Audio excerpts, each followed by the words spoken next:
We cannot wait to dive into this skillet tuna casserole. That's my zhuzh right there, okay?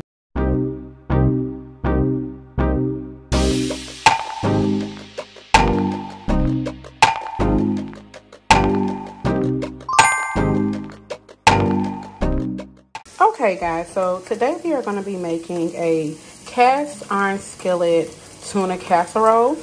So the ingredients that we're going to be needing to make this dish is going to be onions and mushrooms, which are sauteing in this pot right now with a little bit of extra virgin olive oil, salt and pepper.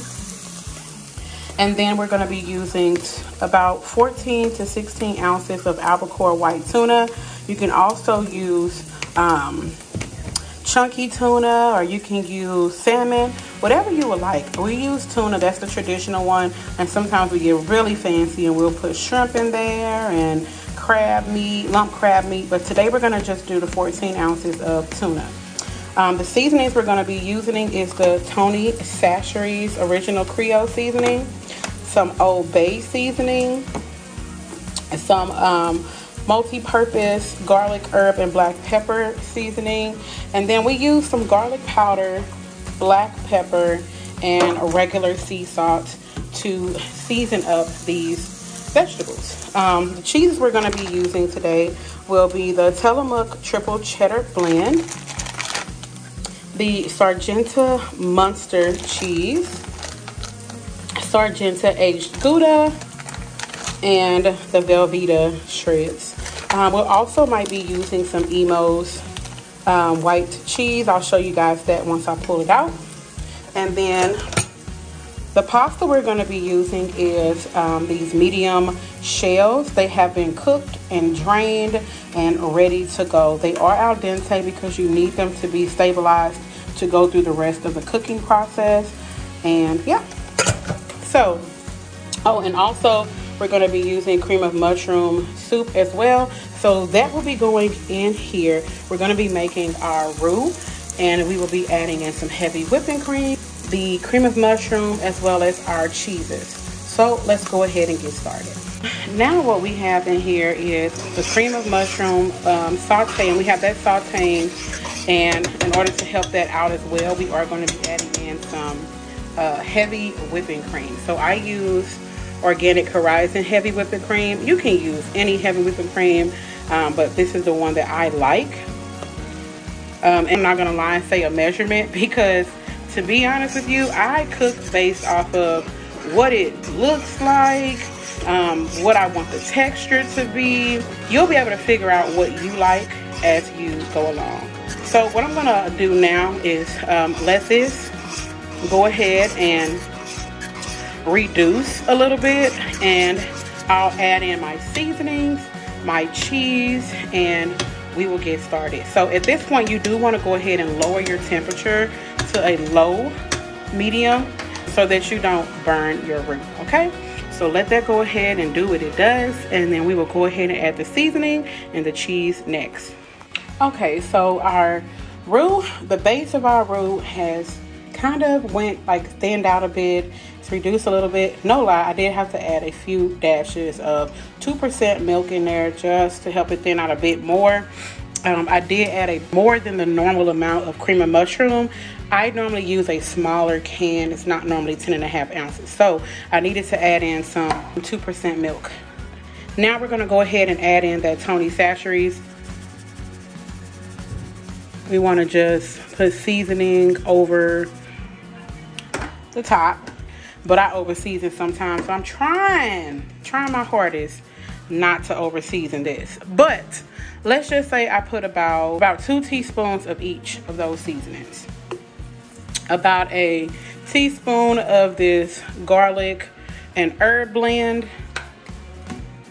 and that's all that we need.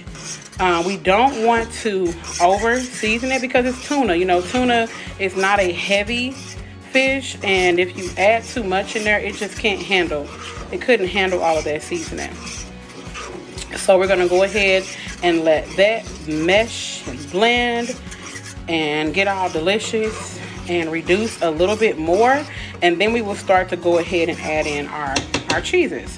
While that is waiting, I did go ahead and get my cast iron skillet together. It is greased, ready to go, and I preheated my oven at 425 degrees.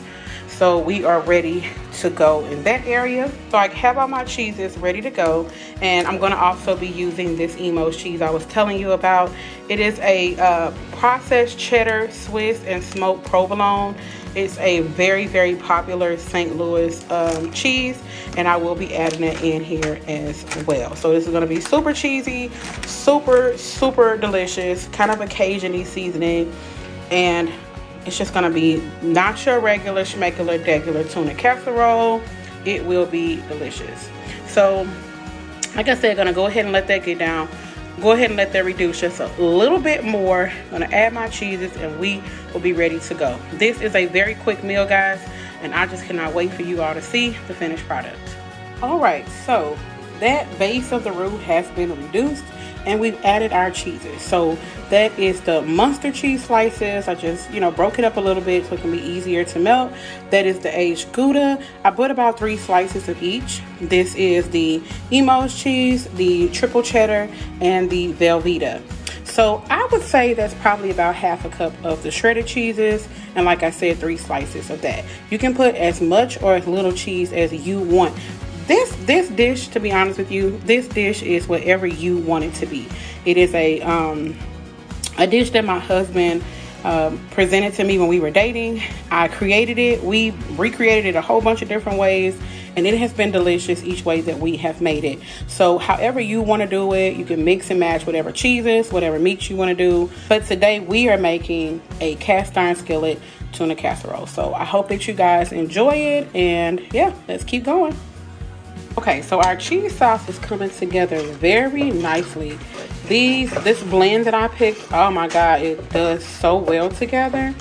And so this is the consistency of that cheese. Oh my God, look at that, guys. Oh my goodness, I cannot wait to now incorporate the pasta and the tuna. So, all in this one pot, you're going to add in the tuna. We're gonna go ahead and put that in there, and we're gonna add in the noodles. So, but we're gonna do this step by step. We're gonna first mix the tuna in there, kind of get it fully incorporated in the cheese, and then we're gonna add in the pasta. Oh my God, y'all, look at that! Oh, yum! If you guys could smell what's going on over here, baby. So yummy. Okay, so now that that's folded in, you don't want to overdo it, guys. You gotta be really gentle with this while you're folding in your cheeses and your tuna. Oh my God, whew, lusciousness going on here. I mean, if you wanted to just be real cool about it, and say you're keto, you don't want to add a pasta, you could do a keto pasta. Like, you can use a veggie pasta, one of the egg noodle pasta. There's a keto egg noodle pasta. You could do that and it will be keto approved. Definitely keto approved. But yeah, let me go ahead and put that pasta in now. Alright, so I have added in the cooked pasta, and like I said, the reason why you want it to be al dente is because if you fully cook that pasta, it is going to turn into mush, and it will not be able to withstand the blending or the mixing that you're doing with that cheese sauce. So you got to be really careful with that. I mean, some of us, like myself, like a fully cooked pasta, but you got to remember it's going to continue to cook in the oven when you bake it. So yeah, but that's how it's looking right now. Oh my goodness. And we're going to go ahead and transfer it over to the skillet. We're going to top it with a Parmesan cheese blend and put that in the oven. So let me show you guys. Okay, so now we're going to go ahead and pour in the pasta into the cast iron skillet. Let's see if we can get it all in there. Probably not. But we're going to go ahead and pour it into the cast iron skillet. Looks like we can get it all in there. I mean, I don't want to get rid of none of that deliciousness, but it's okay. So we have it to fit in the cast iron skillet, so it's now in there. And we're gonna just put our Parmesan cheese blend on top, place that in the oven, and you gotta realize it's fully cooked. It's already fully cooked. All that you are doing is finishing up the process of letting everything kind of mix in together, and you want it to bake. You want a baked texture. You want it to be a little bit firm, okay?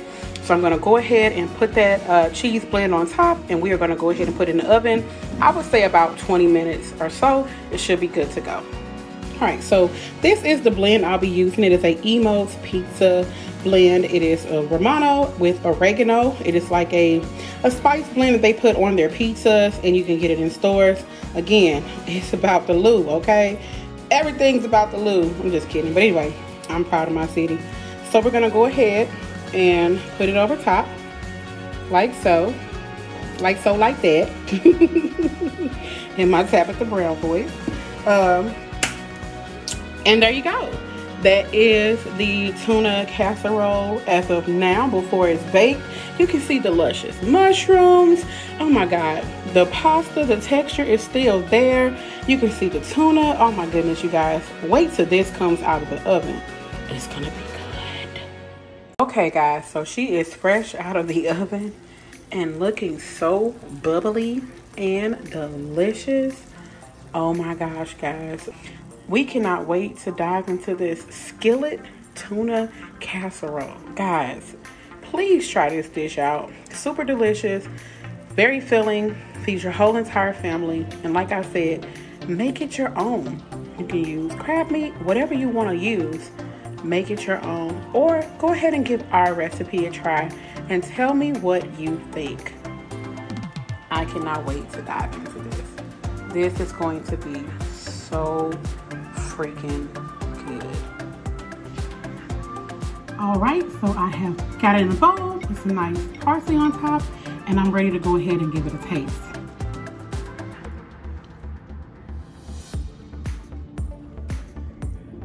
It's so good. It's so delicious. You gotta give it a try. So yummy. Savory.